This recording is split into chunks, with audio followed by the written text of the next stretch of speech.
At the end of the 19th century, scientists were ringing a very different alarm bell.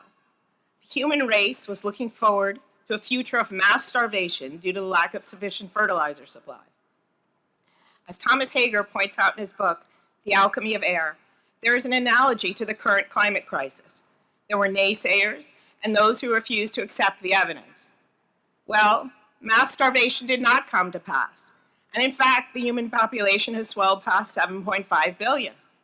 So what happened? Were the naysayers right? It wasn't an emergency? No. In fact, what happened was science. In response to this threat to humanity, chemists and chemical engineers worked together to develop what is now known as the Haber-Bosch process. Nitrogen molecules from the air are combined with hydrogen molecules to produce ammonia, which can be used as fertilizer. This was arguably the most important discovery of the 20th century.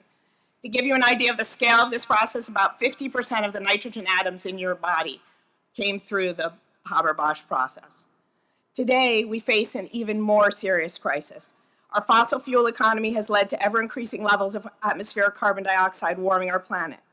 What is carbon dioxide? It is a chemical, just like nitrogen, hydrogen, ammonia, or water. So this is a chemical problem.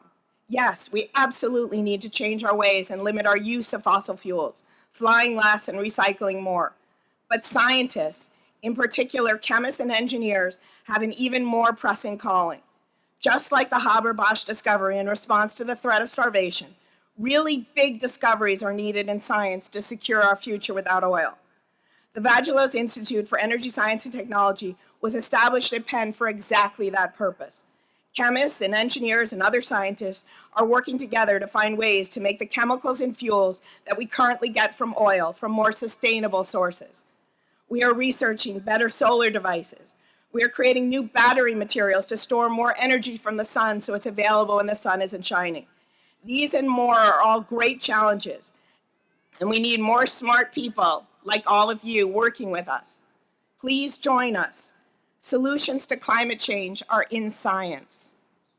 Thank you.